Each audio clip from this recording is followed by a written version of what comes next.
Rina bisa dapat uang banyak, barang-barang bagus. Enggak kan?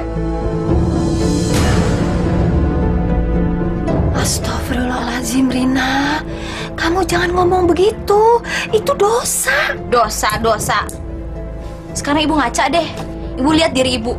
Dari dulu sampai sekarang ibu kerjaannya sholat terus. Ibu dapat apa?